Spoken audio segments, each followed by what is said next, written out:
Salut Mélissa, on est toujours sur Terre du Son. Alors on peut le dire, hein, le soleil, il est bien réel, on a bien chaud, on n'est pas dans une simulation informatique. Tu l'auras compris, aujourd'hui on va parler d'intelligence artificielle, non pas en termes de phénomènes météorologiques, mais bien en termes de phénomènes acoustiques et musicaux. On est avec deux invités qui sont fantastiques autour de cette table. On a d'abord Jérémy Bénichou. Salut. Salut. Alors toi, tu es issu de Divaphone et aujourd'hui tu reviens avec un nouveau projet, c'est WIM Therapy. Et on est également avec Benoît Carré. Alors toi, ton pseudo c'est Skygy, je prononce bien. Oui, ou Ski. Skig. Skige ou Skige. Skige en fait. Skige, c'est un nom danois qui veut dire ombre. Qui veut dire ombre. Si je le mets dans un vocaliseur artificiel, comment est-ce qu'il le prononce? T'as déjà fait l'expérience? Je crois qu'il fait, si tu fais danois, il va faire Skige. Skug. Voilà. Et en français, ça donnera... Il va faire Skige, Skug. ou voir Skyg peut-être. Je sais Donc, pas, faut essayer. Eh ben écoute, en tout cas, bienvenue à toi Skug et bienvenue à toi WIM Therapy. Salut. Donc aujourd'hui, on va bien parler donc d'intelligence artificielle, notamment dans la musique, puisque vous vous sortez à l'instant de l'éco-village de Terre du Son, où à l'Agora se tenait un TEDx. Vous avez pu donc faire une petite conférence pour parler justement de vos pratiques musicales, puisque d'un côté donc Benoît. Alors moi je te connais personnellement, je te rencontre en fait, mais je connais déjà ton travail et maintenant je mets un visage sur ce travail, puisque notamment en 2016 avec le Sony CSL, tu avais composé justement le titre Mr Shadow, qui est on peut le dire, hein, c'est un des tout premiers titres composés par l'intelligence artificielle. Composé avec. Avec. Ouais. Parce que C'est comment s'est passé le processus d'ailleurs? Moi j'étais musicien en résidence dans cette équipe, c'est-à-dire que j'ai aidé les chercheurs à développer cet outil Flow Machines qui capturait le style des compositeurs et qui générait ensuite des partitions. Et en expérimentant, j'ai fait cette chanson Ballad of the Shadow qui était ma première chanson faite avec une IA. La toute première. Et t'as continué depuis et t'es jamais sorti du bain? Non, je suis jamais sorti du bain parce qu'en fait on a toujours développé des nouveaux outils et moi j'ai toujours été inspiré par ce que produisaient ces outils qui étaient vraiment c'est très inspirant quand on cherche la nouveauté en tout cas. Chercher la nouveauté d'ailleurs, c'est exactement ce qui t'a conduit à utiliser l'intelligence artificielle dans la musique, Jérémy. Tu te sentais à l'étroit avec Divaphone? Ouais. Ouais. Ouais, non, mais tu sais, on essaye de pas trop le dire comme ça, mais on va dire, on était un peu tombé dans un piège de jeu, de format radio, de quota, de toutes ces choses un petit peu qui ont tendance à brider la créativité, même si des fois bosser avec des contraintes ça peut amener d'autres idées, tu vois. Mais là il y avait un côté où je commençais à me dire qu'il y avait sûrement peut-être des choses un peu plus excitantes à faire, quoi, tu vois, sans vouloir dénigrer qui que ce soit, hein, tu vois, mais je m'étais dit, allez, qu'est-ce qui se passe si on essaie vraiment de créer en prenant en compte aucun format, aucun bridage, et c'est comme ça que WIM Therapy est né, ouais. Ouais. Et aujourd'hui, donc, vous avez tous les deux parlé lors de cette conférence TEDx Talk de justement vos pratiques musicales. Vous vous connaissiez avant de faire cette conférence? On s'est rencontrés il y a 2 jours. D'ailleurs, on se connaissait de nom, tu vois. Moi, je me demandais s'il existait vraiment. T'avais envoyé son nom écrit, mais pas sa tête, tu vois. Mais on s'est croisés pour de vrai il y a 2 jours à Liège sur une autre conférence avec des concurrents, donc on n'en dira pas plus, tu vois. Ouais. Mais ça a assez vite matché, quoi. Et ça matche bien, donc vous êtes à peu près d'accord sur votre point de vue autour de la musique et l'IA. On Ouais, peut en parler, vous avez parlé de quoi durant la conférence? On a parlé de la façon dont on crée de la musique avec l'IA. Et l'IA, en fait, c'est un terme générique, mais en fait, l'IA, c'est des tas d'outils différents qui ont des utilités différentes en fonction de là où on est dans la composition d'une chanson. Ça peut être au tout début, comme une source d'inspiration, ou ça peut être au milieu, quand on cherche à faire de la prod ou à améliorer sa prod, à lui donner quelque chose d'inattendu. Donc, je pense qu'on a la même approche de créateurs, en fait, de gens qui cherchent. Voilà, qui cherchent et qui essaient de trouver. Jérémy, tu confirmes? Alors déjà, je confirme, et je pense que ça lève déjà d'office un point que je trouve assez intéressant, tu vois, qui est que en donnant les mêmes outils à plusieurs compositeurs, tout le monde va sortir des trucs différents. En fait, quoi, tu vois, c'est ça qui est vachement intéressant avec l'IA, c'est que finalement tu développes un peu un flow qui est fait pour toi, quoi, tu vois. Si on va pas aller chercher les mêmes choses dans les mêmes outils, quoi, tu vois. Ce qui va au contre-pied de ce qu'on pourrait imaginer. Généralement, le grand public dit oh mon Dieu, l'intelligence artificielle va remplacer les artistes. Est-ce que c'est vrai ou c'est faux? Non, pour l'instant, c'est pas vrai. Peut-être dans quelques années, peut-être. Mais certains artistes ou certains métiers. Mais en fait, là où ce que tu dis, c'est vrai, le côté personnalisé de l'IA, c'est c'est le musicien ou c'est l'artiste qui nourrit la machine avec ses propres fantasmes musicaux ou ses propres envies. Et c'est ça qui fait que chacun va s'en servir à sa façon. Et donc c'est un instrument très créatif, au contraire d'être un instrument où on est passif en train d'appuyer sur un bouton, c'est pas du tout ça, c'est même l'inverse en fait, ça nous oblige, ça nous challenge. On est obligé d'écouter plus les résultats, d'écouter ce que propose la machine, des idées originales qu'on n'aurait pas trouvées. Ouais. Et donc c'est très nouveau, mais peut-être qu'après il y aura effectivement des technologies avec un gros bouton rouge où on appuiera... Ça lira ton esprit et ça sortira la musique. Peut-être, mais ça n'empêchera pas les créateurs de créer. Enfin, je pense pas. Puis il y a aussi vraiment un côté qui, tu sais, un peu, j'ai l'impression que dans chaque un peu nouvelle révolution musicale, il y a des gens un peu alarmistes qui se disent que tout s'effondre. Tu vois, quand les synthétiseurs sont arrivés, on a dit c'est la fin des orchestres. Quand les boîtes à rythmes sont arrivées, on a dit c'est la fin des batteurs. Tu vois, puis tu sais, aujourd'hui, il y a toujours des orchestres, il y a toujours des synthétiseurs, il y a toujours des boîtes à rythmes, il y a toujours des batteurs. Et en fait, il y a une place qui se fait pour tout, quoi. Donc à l'avenir, il y aura toujours des musiciens et des musiciennes, des chanteurs et des chanteuses, malgré l'arrivée de l'IA. Bah tu sais, imagine que vraiment on arrive dans un truc complètement dystopique où t'as un bouton magique qui produit des chansons. Mais t'imagines la valeur du mec qui sait jouer de la guitare et chanter dans un monde comme ça, quoi, tu vois. C'est un truc de fou, quoi. Tu sais, parce que bah, du coup, plus personne sait le faire, les machines savent le faire, donc d'un seul coup, les musiciens se retrouvent à redevenir ultra cotés, quoi, tu vois. Enfin, je pense que vraiment tout s'équilibre. Et regarde ce qui se passe avec l'image. Midjourney, toutes ces technologies super avancées, beaucoup plus que pour la musique, parce que la musique, c'est plus compliqué que l'image. En fait, il y a beaucoup plus de dimensions dans une chanson. En quoi c'est plus compliqué C'est quoi ces différentes dimensions que tu as en plus Ces dimensions, c'est d'abord la chanson, il faut déjà la composer avec un piano ou avec un instrument. Et puis ensuite, il faut l'arranger, il faut la produire, il faut créer des sons, il faut chanter. Il y a la voix, après, il y a les paroles, etc. Donc, il y a plein de couches comme ça qui sont, dans lesquelles l'IA peut intervenir d'une façon très créative et très, très, très excitante pour un artiste. Mais l'image, c'est beaucoup plus avancé parce que c'est plus simple, en fait, c'est 2 dimensions. C'est couleur, forme, voilà. Et c'est dans un cadre. Et l'IA, là, aujourd'hui, est très, très, très avancée. Et on voit que, en fait, ça oblige les artistes à remonter le niveau. Ils sont obligés d'être vraiment plus créatifs parce qu'il y a une IA qui est très forte et qui arrive à générer des images assez convaincantes à partir juste d'un texte. Voilà. Et on les a vus, on a vu le pape en doudou, nous on a vu Emmanuel Macron en train de ramasser les poubelles, on a vu des tas d'images qui sont créatives, marrantes, etc. Et je pense pas que ça va tuer les graphistes et les photographes, etc. Mais ça va les challenger. Et je pense que la musique, c'est à peu près la même chose. Ce qui se passera si on arrive à faire une IA aussi puissante pour la musique que les Midjourney pour l'image. Alors, l'intelligence artificielle, tu dis qu'elle est avancée aujourd'hui. Elle avance à quel rythme? Puisqu'en 2016, Mr. Shadow, on peut encore entendre qu'il y a des choses très synthétiques, très numériques. Aujourd'hui, Jérémy, tu sors du coup ton nouvel album I Try to Make Music with an AI and This Happened, et le titre Let It Go.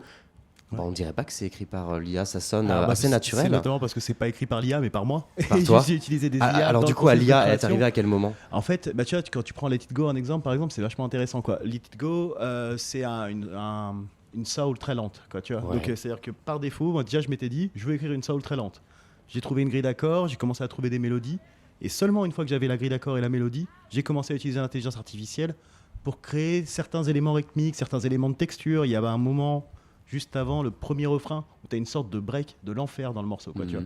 Celui-là, c'était un glitch généré par une IA que j'ai mis particulièrement en avant et adapté à tous les instruments qui étaient déjà dedans parce que je trouvais que c'était cool, par exemple, tu vois. Mais c'est pour ça qu'on parle vraiment de création assistée par intelligence artificielle, tu vois. Tu te dis, ça fait depuis tout à l'heure, tu dis morceau fait par des IA. Il n'y a pas de morceau fait par des IA dans ce qu'on fait, quoi. C'est vraiment de l'assistance, quoi. C'est de l'assistance, ouais. C'est ça. Et comme tu le dis, justement, il y a cet impondérable, ce morceau de son qu'a produit là, que tu as intégré, que tu n'avais pas prévu à la base. Exactement. Finalement. Tu vois, pour moi, l'IA, c'est vraiment un déclencheur de happy accident, en fait, quoi, tu vois. Tu sais, il y a un côté où tu peux lui demander des choses et elle va faire ce qu'elle estime être bien pour toi. Mais tu sais, elle n'est pas dans ta tête, quoi, tu vois. Et donc, du coup, il y a plein de moments où elle va venir te proposer des choses qui sont limite hors sujet. Mais en fait, ce limite hors sujet, c'est peut-être l'épice qui manquait dans ton morceau pour le rendre vraiment intéressant. Et du coup, à quel rythme est-ce que cette IA elle avance? Ça avance très très vite. Pour se donner un ordre d'idée, comment on pourrait quantifier ça? En fait, c'est d'un mois à l'autre, il y a des nouvelles applis qui sortent et il y a des applis qui deviennent obsolètes d'un mois à l'autre. Ouais. Voilà, on est à ce rythme-là. C'est-à-dire des applications pour les créateuristes de Pour les contenu. créateurs, ouais, pour les créateurs, des applications qui sont disponibles pour un peu les geeks, mais ces applications-là sont très fragiles et elles évoluent très vite. Donc ouais, ça va extrêmement vite. Mais par rapport aussi à ce qu'on entend moi, ce que j'aime en fait quand je joue avec l'IA, c'est de faire des morceaux où on entend justement l'IA, où on entend le son des sons qui moi me semblent intéressants juste en soi. C'est pour ça que par exemple dans Ballad of the Shadow, j'ai gardé le son de l'IA que j'ai aménagé un peu. Mais moi, ce qui m'intéresse, c'est d'aller vraiment au fond du truc et de montrer, de montrer justement le parti pris. Pas de le ça montrer comme une démo, mais parce que moi, je trouve que c'est des sons qui en soi sont intéressants, ils sont beaux. Et c'est ce que je vais continuer à faire en fait. C'est ça, c'est toujours aller au plus proche de ce que ça propose comme truc intéressant juste en soi. Il y a quelque chose de très proche de la musique expérimentale et électro-acoustique des tout débuts en fait de l'électronique dans les années 50, Pierre Henry ou Eliane Radig en France, ou alors outre-Manche avec notamment Delia Derbyshire. Est-ce que vous êtes quelque part des nouveaux pionniers? Moi, j'aurais pas cette prétention, tu vois, mais peut-être que dans 20 ans, on dira ça de nous, tu crois? Peut-être, en fait, moi j'ai l'impression de suivre mon chemin, en fait, d'auteur-compositeur, de musicien. Ces nouvelles technologies, comme tu dis, elles provoquent des accidents, des trucs. Elles proposent de la musique originale par rapport, ce qui est vraiment nouveau par rapport à tout ce qui existe. Et vous jouez avec la matière. Et on joue avec une matière qui est proposée, qui est inédite, qui est faite. Par nous, à travers nous, en nous. Amen. C'est beau. Et finalement, ça va en l'encontre. Tu parlais tout à l'heure avec Divaphone, vous étiez enfermé dans des codes commerciaux, justement, les quotas. On est à l'encontre de ça, justement, avec cette matière qui parfois est très peu... le public, est-ce que le public est habitué en fait à cette matière-là? Il va falloir qu'il s'habitue, non? Ouais, je pense que c'est quelque part, c'est peut-être même notre rôle de venir un peu, on va dire, quand je dis l'éduquer, le but c'est vraiment pas d'être condescendant du tout, tu vois, mais peut-être juste de leur montrer. La première fois, ça va leur faire bizarre, puis après ils vont peut-être trouver ça cool, et ça se trouve à la fin ils vont vouloir écouter plus que ça, tu vois. Je pense que nous, en artistes, notre rôle c'est de proposer quelque chose, tu vois. Ensuite, c'est les gens qui décident si ça leur plaît ou pas. Justement, j'allais dire comment apporter de la musique de niche au grand public et leur faire apprécier. Peut-être qu'il va y avoir... En fait, pour l'instant aussi, il n'y a pas une intelligence artificielle ou un outil qui est utilisé de façon massive par les musiciens. On est vraiment assez peu à s'en servir. Donc, peut-être qu'il va falloir que ça soit un petit peu plus démocratisé pour qu'il y ait un son qui émerge à un moment donné et qui soit un succès planétaire.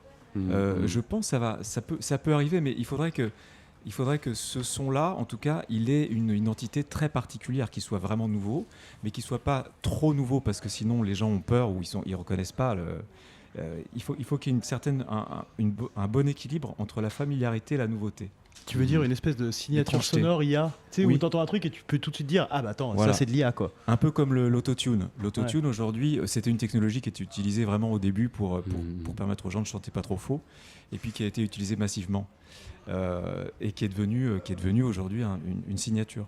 Peut-être que on n'est pas encore à ce niveau-là sur l'IA, mais peut-être qu'il y a un moment donné où il va se passer quelque chose comme ça. Et c'est imprévisible. Je pense que personne n'avait prévu qu'en 2023, tout le rap français et l'urbain mettrait le volume, l'effet autotune à 11 quoi. Personne. Donc c'est difficile de prévoir. Quand vous posez cette question. Ouais, moi je t'avoue que j'aurais même du mal à me placer là-dessus parce que c'est un peu comme si tu disais à une image qu'elle avait une signature Photoshop. Tu vois quoi, c'est à partir du moment où c'est des outils et qu'on peut les utiliser vraiment comme on veut et que chaque personne qui les utilise obtient des résultats différents, c'est compliqué de parler de signature aussi dessus, quoi, tu vois. Alors justement, moi j'avais une question, je prends la balle au bon sur cette idée de collaboration outil-artiste. Est-ce qu'on peut imaginer que ça va, disons, tirer les artistes vers un statut qui serait plutôt un statut d'artisan? Donc de dire finalement, est-ce qu'il y a une idée d'artisanat, puisqu'il y a toute cette matière sonore qui existe, qui va s'auto-générer, peut-être se transformer, s'augmenter. Donc finalement, est-ce que ça va être l'art d'agencer toutes ces choses? Et est-ce qu'on peut se dire, peut-être pour certains jeunes qui aimeraient être musiciens amateurs, mais qui freinent des quêtes sabots à l'idée du solfège, de se dire adieu solfège, et que là, on va pouvoir être musicien autrement? C'est genre mon rêve, ce que tu dis, tu vois. Vraiment, je te jure, moi, c'est un truc qui me fait rêver. J'espère vraiment que ça va pouvoir arriver. Tu sais, qu'on va pouvoir un peu briser cette espèce de frontière où le fait d'être artiste va nécessiter avant tout un gros apprentissage de solfège, de théorie, d'instruments. Mais que finalement, n'importe quel gus qui arrive avec 2-3 idées, il va pouvoir faire un album, tu vois. Moi, ça fait partie des choses que je trouverais super excitantes, tu vois. Et Mais au-delà de ça, je veux dire, aujourd'hui, le boulot de beatmaker, notamment aujourd'hui beaucoup dans le rap, c'est déjà un boulot de curateur en fait. Quand tu vois, c'est les gars, ce qu'ils font, c'est qu'ils vont sur une plateforme qui s'appelle Splice ou ailleurs, ils samplent un petit bout de morceau, de quelque chose, de quelque part. Ils utilisent ce petit bout-là et ils vont venir juste construire une batterie, une énorme basse derrière et construire la boucle de façon à ce que le mec puisse poser dessus. Donc en fait, on est déjà dans un truc de curateur où les mecs, là, 90% des beatmakers touchent pas à un instrument et ça leur empêche pas de choper des disques de platine un peu dans tous les sens. Donc en fait, ça, on y est déjà. Par contre, là où ça devient assez excitant avec l'IA, c'est que la matière qui est aujourd'hui finalement, on va dire, limitée par tout ce qui existe déjà, on va complètement sortir de ça parce qu'on va te retrouver quelque chose qui est infini. Ouais, c'est ça. On va se retrouver. Les musiciens en fait vont être de plus en plus des directeurs artistiques. Ils vont diriger avec des temps d'écoute, des temps de sélection. Ils vont diriger leur travail comme ça, quoi. Et ce qu'apporte l'IA, c'est la personnalisation, effectivement. C'est au lieu d'avoir un splice, un marché dans lequel tu vas puiser des sons, ce qui est le cas aujourd'hui, on va pouvoir interagir avec ce marché et lui demander de faire des choses qu'on aura nourries avant avec nos propres inspirations. Je pense que c'est un peu le futur, ça. Sachant qu'il y a probablement un moment où elle va pouvoir s'auto-nourrir aussi, quoi, tu vois. Et là, ça va devenir complètement hallucinant. Ouais, comme ChatGPT aujourd'hui qui s'améliore, qui peut s'auto-améliorer.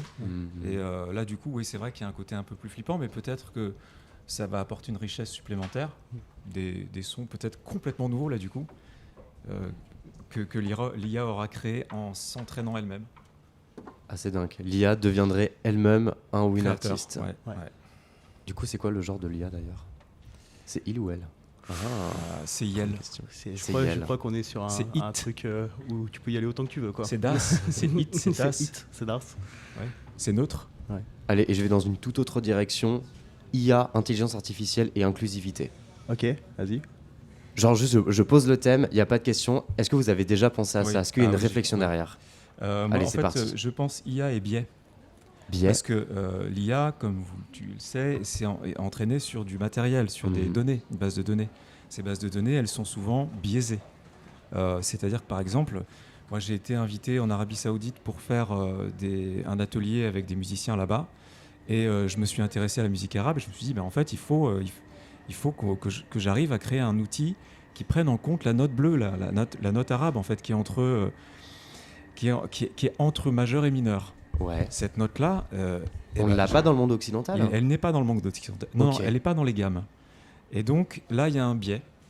Il y a un problème d'inclusivité, en tout cas avec la musique, par exemple, arabe. Et il y a un problème là qu'il faut vraiment essayer de résoudre, parce que je pense qu'il y a quelque chose à faire avec toutes ces... Et l'IA pourrait être très puissante pour intégrer des musiques du monde, indiennes, arabes, etc., pour faire une espèce de grande base de données où il y aurait des mélanges, alors là, complètement nouveaux. Ça, c'était mon point. J'ai pas mieux. Hein. Tu penses exactement pareil. Ah, moi je pensais rien. Et Tu du pensais coup, rien du coup, maintenant je pense comme lui. Ok. Ah oui, bah alors peut-être pour les personnes qui nous écoutent, les intelligences artificielles se basent sur des bases de données. Et en effet, selon avec quoi on nourrit cette base de données, en effet, il y a donc des biais qui peuvent intervenir. Donc c'est ce qui explique justement le propos que tu viens de développer. Fantastique. Cette IA, elle nous apporte plein de nouveaux outils. Finalement, elle n'est pas une menace. C'est ça qu'on peut retenir? Pour l'instant. Ouais, moi j'ai Pour pas. l'instant. En fait, je pense qu'elle peut l'être pour ceux qui veulent absolument conserver un truc méga traditionnaliste et qui refusent absolument d'évoluer. Et il y a un moment où ils vont devenir obsolètes. Quoi, tu vois, mais par contre, à partir du moment où tu commences à l'utiliser comme un nouvel outil, Ouais. en fait, ça te décuple les possibilités de ce que tu peux faire. Du coup, c'est super intéressant. Ouais, puis l'IA, en fait, c'est pas tellement le problème, c'est plutôt les gens, le problème. Ouais. C'est plutôt les gens qui vont exploiter ces technologies très puissantes et qui peuvent effectivement à des moments spolier les artistes en tenant pas compte du droit d'auteur ou du droit d'interprète. J'ai l'impression qu'on parle du golem en fait, en parlant de cette IA. Mais moi j'avais une autre question sur l'idée de ce que, comme on disait, potentiellement peur sur la vie, l'intelligence artificielle va remplacer les humains. Et alors peut-être que la différence c'est de dire, est-ce que c'est vrai de dire l'IA n'a pas d'émotion et peut-être qu'elle n'a pas d'ego et du coup ça limite peut-être les risques d'être absorbée par l'IA? Ou est-ce que c'est une limite qui peut être saine, ou au contraire, est-ce que c'est ça qui la rend flippante? Elle n'a pas d'ego pour l'instant, mais si on lui donne un corps et qu'elle communique avec d'autres IA qui ont un corps, il peut y avoir une espèce de création d'un ego ou d'un instinct de survie de l'IA. Mais pour l'instant, celles qu'on utilise, en tout cas, elles sont vraiment très très loin d'avoir un ego, d'avoir une conscience et un sens esthétique. Pour l'instant, ce sont des systèmes qui, en fait, sont très puissants. C'est des systèmes statistiques. C'est des statistiques. C'est de la prévision. Il prévoit la note d'après, quoi. Donc, rien à voir avec une conscience ou un ego. Pour autant, je crois qu'il y a des IA, en tout cas des choses qui permettent, par exemple, de rentrer un texte et dans le texte, il y a une phrase qui est nulle, qui sonne pas bien, qui est pas terrible. Et là, l'IA peut proposer d'autres choses, des alternatives, donc qui sonnent mieux, qui sont plus intelligentes, qui sonnent mieux en tout cas. Donc ça, du coup, est-ce que ça change quelque chose, ou est-ce que ça rentre dans ce que vous disiez? C'est de la prédiction, en fait. C'est-à-dire que s'il y a une phrase qu'on n'aime pas et qu'on veut faire remplacer, toi, tu as utilisé un système qui s'appelle Poiesis qui permet de remplir les trous. Tu vois, j'ai utilisé ça pour faire les paroles de la plupart des morceaux que j'ai sortis là, avec Queen Therapy. Et où, en fait, je draftais un texte assez rapidement. Quoi, tu vois, mais je suis pas un très très bon auteur, très honnêtement. Tu vois. Donc je draftais mon texte, et puis tu sais, parfois, je me retrouvais avec un paragraphe où j'ai 3 phrases super et la 4e tombe un petit peu à plat. Tu vois. Et donc ce que je faisais, c'est que je demandais à cette IA de prendre en compte les 3 phrases que j'ai écrites avant et de me proposer d'autres phrases en 4e. Et là où c'était vachement intéressant, c'est qu'en fait, il y a plein de fois où elle allait pas forcément dans mon sens. Si je te prends un exemple un peu caricatural, tu sais, je suis un songwriter, chemise à carreaux, guitare, feu de camp, tu vois, et je fais une chanson sur le fait que mon esprit est embrumé, donc je vais aller faire un tour au lac parce que j'ai besoin de me passer la tête sous l'eau, tu vois. Et en fait, parce que j'ai besoin de me passer la tête sous l'eau, je trouve ça un peu nul. Du coup, je dis, écoute, propose-moi d'autres choses. Et donc, tu sais, moi, je vais être un peu dans mon tunnel de me passer la tête sous l'eau, donc je vais chercher une formulation de me passer la tête sous l'eau. Et elle, ce qu'elle va me dire, c'est attends, mais t'es au lac, t'en as plein la tête, peut-être profites-en pour aller faire du pédalo, tu vois. Ou alors venir me proposer d'autres choses un petit peu comme ça qui vont en fait, moi, me sortir du tunnel dans lequel je suis et dans lequel je suis bloqué, quoi, tu vois. L'IA, c'est quand même avant tout, et c'est, je pense qu'on dit pas mal depuis le début, c'est là pour sortir des automatismes, tu vois. Et tu peux la programmer pour ça, d'ailleurs, parce que moi, j'avais fait un faux morceau de Eminem. Où j'avais demandé à ChatGPT de faire un texte dans le style d'Eminem, et le texte c'était je suis le Big Shady, je sais pas quoi, je suis trop bien, j'assure, etc. Je lui dis non, mais ça c'est pas intéressant. Fais-moi un morceau d'Eminem, un texte d'Eminem, écris-moi quelque chose qui est inattendu ou il dirait pas ce qu'il dit d'habitude. Et elle m'a sorti un texte où il était pas bien, où il racontait qu'il avait le poids du monde sur les épaules et que c'était compliqué. Donc on peut aussi le programmer pour qu'il fasse des choses inattendues. Donc, justement, il y a beaucoup de... Alors, ça s'appelle de engineering prompt, je crois. Justement, cette méthode de dire à ChatGPT, OK, maintenant, Chat, t'es un ingénieur de plus de 50 ans. Ça fait 30 ans que tu fais ce métier, d'accord? Tu comprends? Tu connais tout ce qu'il y a à savoir sur ce métier. Maintenant, conseille-moi. Et en fait, la manière de parler à ChatGPT, en fait, c'est en soi-même quelque chose qui s'apprend, en fait. Il y aura probablement à l'avenir des professionnels de ça. Et c'est exactement ce que tu décris. C'est-à-dire que tu demandes à ChatGPT de se mettre dans la peau, d'incarner un personnage qui va être capable justement de réfléchir comme telle personne. Est-ce que ça veut dire que ChatGPT, en fait, a quelque part scanné les réseaux neuronaux de Eminem? Non, en fait, c'est de la prédiction. C'est de la prédiction. C'est vraiment un système de prédiction. Donc, prédiction sur le langage, ça marche très bien. Et d'ailleurs, on va brancher de plus en plus de modèles là-dessus, que ce soit pour la génération de texte, de musique, etc. Parce que c'est très très bon, c'est très fort. Et là aussi, c'est très fort de l'autre côté. Ouais, c'est très fort là sur la scène du chapiteau. Je crois qu'ils sont en train de faire des balances. Voilà, ici même, à Terre du Son. T'as encore une question, Mélissa ?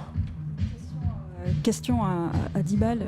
Non, je réfléchissais juste à ce que tu demandais tout à l'heure sur l'idée du genre. Il me semble qu'on peut acheter des voix. En fait, tu peux acheter la voix d'une artiste si tu es un artiste, et en fait l'utiliser pour lui faire chanter tes textes. Donc en fait, tu fais chanter, je sais pas comment dire d'ailleurs, tu chantes avec la voix d'eux, ou alors tu fais chanter ton texte à une artiste. Mais tu sais qu'il y a 2 jours, dans le même thème sur Instagram, j'ai vu qu'il y avait une publicité pour une boîte où en fait tu lui écris un texte, d'accord, et en fait ça sort la tête d'une dame qui va parler et dire le texte, et en fait on dirait qu'elle a été filmée comme si c'était possible. C'était assez flippant. Qu'est-ce que vous en pensez quoi? C'est le transfert de timbre, ça marche super bien, ça marche très très bien. Et ça marche pour la voix, pour le chant. Grimes l'a fait, elle a créé une technologie qui s'appelle ElfTech et elle partage 50% des revenus de toutes les chansons qui sont faites avec cette voix ElfTech. Et d'ailleurs j'ai sorti un titre il n'y a pas longtemps où c'est en noir avec sa voix. Donc j'ai fait un duo avec une espèce d'IA. Donc ça marche très très bien. Mais pour la chanson, en fait, on est obligé de chanter quand même. On peut pas demander. Je peux pas demander par exemple à Grimes de chanter la chanson à ma place. Il faut que je chante et après je remplace mon timbre. C'est comme le deepfaking où justement on a besoin d'une vidéo de base sur laquelle on vient coller justement la tête de Staline et Hitler pour justement cette vidéo qui tourne sur internet de Video Kills the Radio Star. C'est en accès libre ce genre de voix? C'est libre, oui, c'est parce que vous disiez que c'était payant, mais non, c'est gratuit. C'est gratuit? Oui, c'est gratuit. Et il y a un site qui s'appelle Uberduck, que je vous conseille, ça peut être marrant d'expérimenter. On peut prendre, c'est un voice to voice, donc on peut chanter ou parler, et on peut prendre la voix de Freddie Mercury. Il y a plein de voix différentes. C'est gratuit. Après, on peut pas utiliser la voix de Freddie Mercury et puis la sortir sur YouTube ou je sais pas quoi. Parce qu'on utilise la voix, on utilise l'image de Freddie Mercury là. Mais on peut juste s'amuser déjà et puis expérimenter. Parce que justement, j'allais dire pour la postérité, imagine en 150 ans, on se retrouve avec toute la discographie de Freddie Mercury, il y a 10 titres en trop. Comment est-ce qu'on fait pour savoir justement que ça a été généré par intelligence artificielle et que c'est pas juste un gros fake ou c'est la réalité? Alors c'est quoi ça? J'en ai parlé un peu avec les potes de Sony récemment. Apparemment ils sont en train de bosser sur vraiment des outils de pouvoir dire ça c'est vrai, ça c'est IA, et apprendre à vraiment reconnaître. Aucune idée de comment ça fonctionne et s'ils vont y arriver, mais ils sont sur le dos quoi. Parce que finalement il y a les mêmes logiques que de notre côté en journalisme en fait. Là ça devient de plus en plus compliqué de repérer la fake news en fait. Donc c'est pareil en musique et c'est aussi dans les tuyaux de Sony. Je sais qu'ils bossent dessus, après je sais pas dans quelle mesure c'est officiel, on a le droit d'en parler. C'est chaud quand même parce qu'ils prévoient un truc sur une technologie ils essaient d'inventer une technologie qui est de toute façon obsolète par rapport à ce qui se fera dans 10 ans. Donc il y a un côté un peu fou dans cette histoire, mais c'est marrant. Alors justement, parlons un petit peu de l'avenir. C'est quoi les futurs projets chacun de votre côté? Je t'en prie. Benoît, moi je vais continuer, je continue à expérimenter, à travailler avec les chercheurs et puis à faire mon chemin là-dedans et créer des outils. Parce que ce qui m'intéresse, en fait, c'est à la fois créer des outils et puis m'en servir dans la vraie vie, quoi. C'est cette balance-là. Et puis d'essayer toujours de chercher quelque chose de nouveau là-dedans. Le but étant toujours d'aller, en fait, de poursuivre mon chemin esthétique, en fait. Voilà. Donc je continue. Je vais sortir des titres au fil du temps. Où est-ce qu'on retrouve ton travail? Où est-ce qu'on retrouve ton travail? Partout, sur toutes les plateformes, sous le nom de Skige, Skige, selon les langues, les pays. Exactement. Son appartenance. Et toi, Jérémy? Et pour moi, écoute, je suis dans une série de releases où j'essaie de sortir un morceau toutes les 6 semaines depuis un petit moment. J'ai la 3e qui est sortie il y a 2 jours. Là. Ok. Et puis en fait, je voulais faire ça à la base sur 6 morceaux. Et plus ça avance, plus je me dis que je vais faire ça toute ma vie, parce qu'en fait, c'est trop bien, tu vois. Ça permet d'avoir une actu un peu permanente et on va dire le vrai projet de fond. C'est en fait je mène un peu une espèce d'expérience. Qu'est-ce qui se passe quand on développe un projet artistique sans compromis et qu'avec des potes autour? Est-ce qu'on peut quand même y arriver? Tu vois, qui est un peu une question que je me pose, notamment depuis que je bosse avec des majors et qu'on m'explique que c'est le seul chemin possible. J'ai envie de voir on va à contre-courant, qu'est-ce qui se passe quoi. Et donc j'essaie d'aller le plus loin possible à contre-courant pour voir jusqu'où ça mène. Et pareil, où est-ce qu'on retrouve ton travail? Sur toutes les plateformes, partout. Mettez-vous bien les gars. Voilà, sous le nom de Whim Therapy. D'ailleurs, Whim, j'ai regardé, ça veut dire caprice, lubie, fantaisie. Et donc, t'étais en thérapie, t'avais besoin de te soigner avec des caprices. C'est quoi? C'est marrant parce que donc, quand j'ai voulu démarrer mon projet, je suis en micmac avec Sony depuis un moment, mais tu sais, cool, on est en très bon terme, tu vois.